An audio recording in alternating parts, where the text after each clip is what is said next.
शांति। Good morning. 10 नवंबर 2021। प्रातः मुरली बाप दादा मधुबन। मीठे बाबा बोले, मीठे बच्चे, भारत सभी का तीर्थ स्थान है, इसलिए सब धर्म वालों को भारत तीर्थ की महिमा सुनाओ, सबको संदेश दो। प्रश्न, किस पुरुषार्थ से तुम्हारी अंतमति स्वगति होगी, निद्रा जीत बन जाएंगे? उत्तर, रात को जब सोने जाते हो तो पहले बाप और वर्षे को याद करो, स्वदर्शन चक्र फिराते रहो। जब नींद आए तो सो जाओ, फिर अंतमति स्वगति हो जाएगी। सवेरे उठेंगे तो वही पॉइंट याद आती रहेगी। ऐसा अभ्यास करते तुम नींद को जीतने वाले बन जाएंगे। जो करेगा सो पाएगा। करने वालों की चलन प्रसिद्ध होती जाती है। गीत, जो पिया के साथ है उनके लिए ज्ञान की बरसात है। ओम शांति। जो पिया के साथ है, अब दुनिया में बाप तो बहुत है, परंतु उन सब का बाप रचयिता एक ही है, वही ज्ञान का सागर है। ज्ञान से ही सद्गति होती है। सद्गति भी मनुष्य की तब होती है जब सतयुग की स्थापना होनी हो। बाबा को ही कहा जाता है सद्गति दाता। जब जब संगम का समय हो तब तो ज्ञान सागर आकर सद्गति में ले जाएंगे। इस समय दुर्गति तो सबकी है, दुर्गति भी सबकी एक जैसी नहीं होती। सबसे प्राचीन भारत है। भारतवासियों के ही 84 जन्म गाए हुए हैं। जरूर जो पहले पहले मनुष्य होंगे वही 84 जन्मों के लायक होंगे। देवताओं के 84 जन्म तो ब्राह्मणों के भी 84 जन्म। मुख्य को ही उठाया जाता है। बाप ब्रह्मा द्वारा नई सृष्टि रचने के लिए पहले पहले सूक्ष्म लोक रचते हैं, फिर नई सृष्टि की स्थापना होती है। त्रिलोकीनाथ एक बाप है, बाकी उनके बच्चे भी अपने को त्रिलोकी के नाथ कह सकते हैं। यहाँ तो बहुत मनुष्य ने नाम भी रखवा दिया है त्रिलोकीनाथ। डबल देवताओं के भी नाम रखवाए हैं, गौरी शंकर, राधे श्याम। अब राधे कृष्ण अलग अलग राजाई के थे।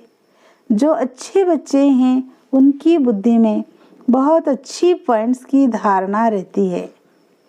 जो होशियार डॉक्टर होगा उनकी बुद्धि में बहुत दवाइयाँ होगी। यहाँ भी रोज नई नई पॉइंट्स निकलती जाती है। जिनकी अच्छी प्रैक्टिस होगी वह नई नई पॉइंट्स धारण करते होंगे। जो धारणा नहीं करते हैं उनको महारथी नहीं कहा जाएगा। सारा मदार बुद्धि पर है और तकदीर की भी बात है। यह भी ड्रामा है। ड्रामा को कोई जानते नहीं। यह भी समझते हैं हम आत्मा शरीर धारण कर पाठ बजाती है, परंतु ड्रामा के आदि मध्य अंत को नहीं जानते, गोया कुछ नहीं जानते। तुमको तो जानना चाहिए। बच्चों का तो फर्ज है औरों को बाप का परिचय देना, सारी दुनिया को बताना है। कोई ऐसा न कहे कि हमको तो मालूम ही नहीं था। फॉरेन से भी बहुत आने वाले हैं, उन सब का प्रबंध करेंगे बम्बे में। वो लोग तो समर्थ भी हैं, पैसे तो उन्हों के पास बहुत है। शिव को अपना बड़ा गुरु तो मानेंगे ना, इसीलिए समझाया जाता है। इन धर्म पिताओं का भी कुछ पाठ है। बच्चों ने शुरू में साक्षात्कार किया था, यह क्राइस्ट इब्राहिम आदि सब आएंगे मिलने, तो उनकी फील्ड बनानी चाहिए। सब टूरिस्ट आदि बम्बे में आते रहते हैं। भारत सबको बहुत खींचता है। असल भारत बाप का बर्थ प्लेस है। फिर सब में भगवान कहने से बेहद के बाप का महत्व गुम कर दिया है। अब तुम समझाते हो कि भारत सबसे बड़ा तीर्थ स्थान है, बाकी सब पैगंबर आते हैं अपना धर्म स्थापन करने। उनके पिछाड़ी फिर उनके धर्म वाले भी आते हैं। अब है अंत, कोशिश करते हैं हम वापिस जाएं, परंतु पूछो उनसे तुमको यहाँ लाया किसने? क्राइस्ट ने क्रिश्चियन धर्म स्थापन किया, क्या उसने तुमको खींच कर यहाँ लाया? अभी सब तंग हो गए हैं वापिस जाने के लिए। सब आते ही हैं पाठ बजाने। पाठ बजाते बजाते आखिरी दुख में आना ही है। फिर दुख से छुड़ाए सुख में ले जाना एक बाप का ही काम है। बाप का बर्थ प्लेस भारत है। इतना महत्व तुम बच्चे ही जानते हो। जो जानते हैं उन्हों को नशा चढ़ा हुआ है। कल्प कल्प भारत में बाबा आते हैं, यह सबको बताना है, निमंत्रण देना है।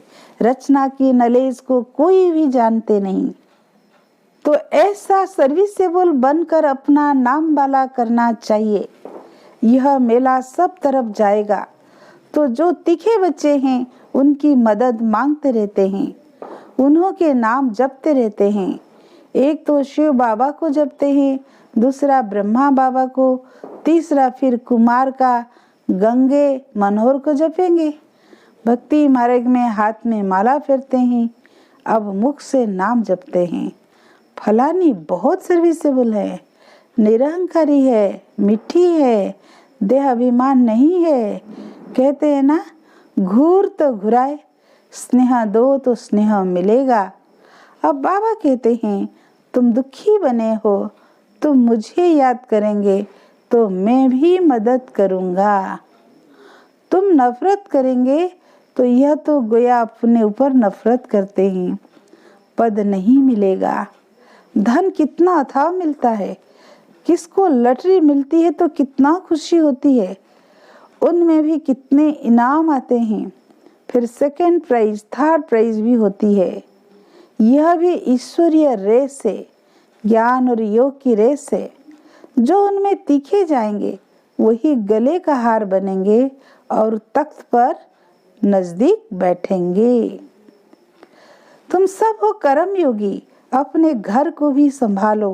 क्लास में 1 घंटा पढ़ना है, फिर घर में जाकर रिवाइज करना है।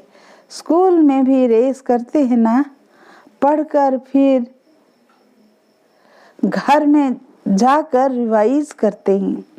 बाबा कहते 1 घड़ी, आधी घड़ी, दिन में 8 घड़ी होती है, उनमें भी बाप कहते हैं 1 घड़ी, अच्छा आधी घड़ी, 15-20 मिनट भी क्लास में पढ़कर धारण कर, फिर धंधाधुरी में चक्र लगाओ। आगे तुमको बाबा बिठाते थे तो बाप की याद में बैठो, स्वदर्शन चक्र फिराओ। याद का ज्ञान तो था ना, बाप और वर्षे को याद करते, स्वदर्शन चक्र फिराते। जब देखो नींद आती है तो सो जाओ, फिर अंतमति सो गति हो जाएगी। फिर सवेरे उठेंगे तो वही पॉइंट्स याद आती रहेगी। ऐसे अभ्यास करते करते तुम नींद को जीतने वाले बन जाएंगे। जो करेगा सो पाएगा, करने वाले को देखने में मजा आता है। चलन प्रसिद्ध होती है, देखा जाता है। यह विचार सागर मंथन करते हैं, धारणा करते हैं। कोई लोभ आदि तो नहीं है। यह शरीर पुराना है, इनका भी बहुत ख्याल नहीं करना है। यह ठीक भी तब रहेगा जब ज्ञान योग की पूरी धारणा होगी।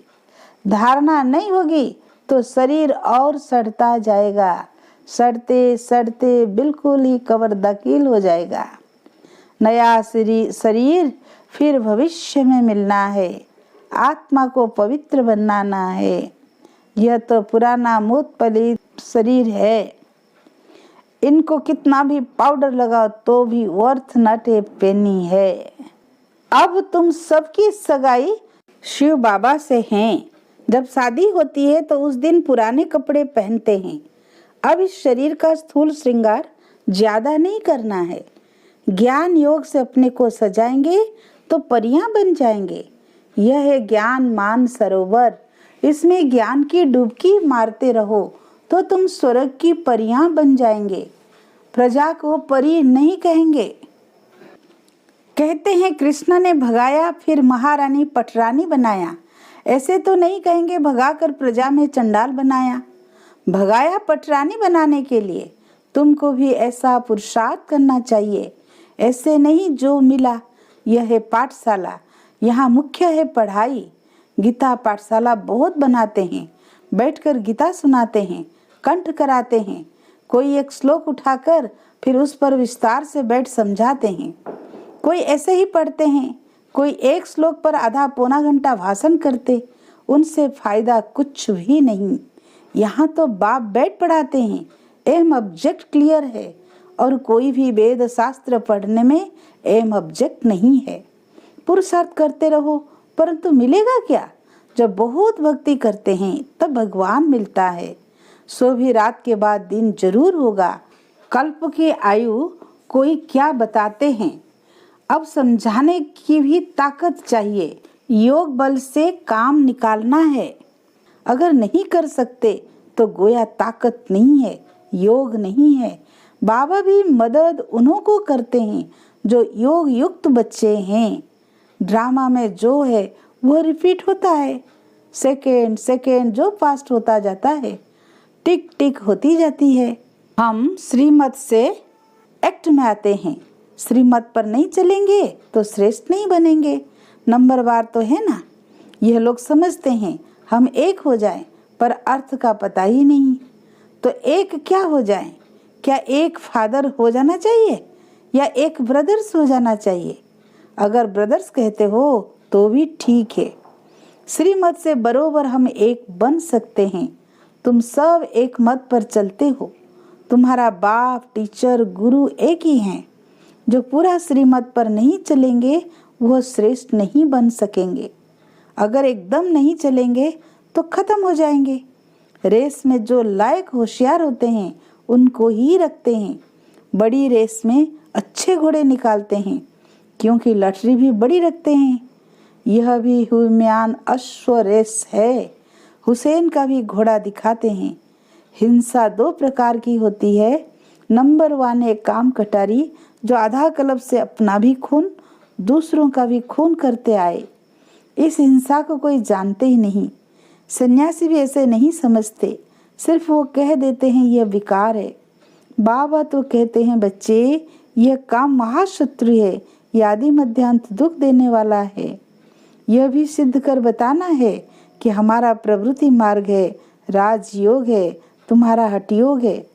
तुम शंकराचार्य से हठयोग सीखते हो, हम शिवाचार्य से राजयोग सीखते हैं। आगे चलकर तुम्हारी प्रत्यक्षता होगी जरूर। कोई प्रश्न पूछते तो देवताओं के 84 जन्म 5000 वर्ष में हुए, क्रिश्चियन के कितने हुए? क्राइस्ट को 2000 वर्ष हुए। अब हिसाब करो उनके एवरेज कितने जन्म हुए? 30-32। ये तो क्लियर है। जो बहुत सुख देखते हैं वो बहुत दुख भी देखते हैं, और धर्म वालों को कम सुख कम दुख मिलता है। एवरेज का हिसाब निकालना है।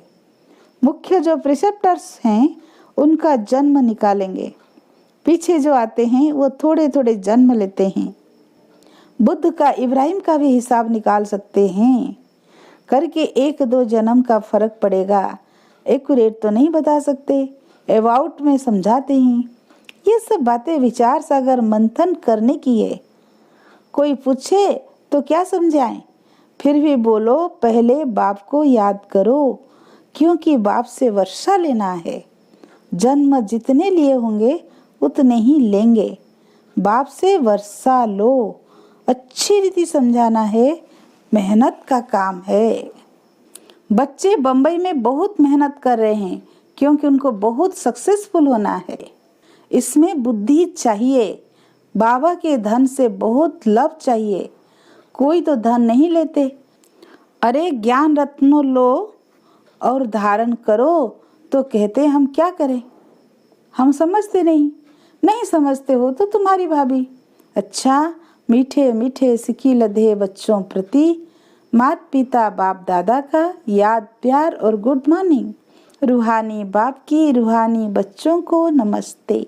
हम रूहानी बच्चों की रूहानी बाप दादा को याद प्यार गुड मॉर्निंग, नमस्ते नमस्ते।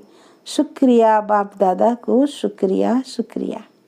धारणा के लिए मुख्य सार, फर्स्ट पॉइंट, शरीर को ठीक रखने के लिए ज्ञान योग की धारणा करनी है। किसी भी चीज का लोभ नहीं रखना है। इस ज्ञान योग से सजना है, स्थूल श्रृंगार से नहीं। सेकेंड पॉइंट, एक घड़ी आधी घड़ी पढ़ाई अवश्य पढ़नी है। ज्ञान और योग में रेस करनी है। आज का वरदान, सर्व के दिलों के राज को जान, सर्व को राजी करने वाले सदा विजयी भव। विजयी बनने के लिए हर एक के दिल के राज को जानना है। किसी के मुख द्वारा निकलने वाले आवाज से उनके दिल के राज को जान लो तो विजयी बन सकते हो। लेकिन दिल के राज को जानने के लिए अंतर्मुखता चाहिए। जितना अंतर्मुखी रहेंगे उतना हर एक के दिल के राज को जानकर उसे राजी कर सकेंगे। राजी करने वाले ही विजयी बनते हैं। स्लोगन, वैराग्य ऐसी योग्य धरनी है जिसमें जो भी फल डालेंगे वो फलीभूत अवश्य होगा। अच्छा, ओम शांति।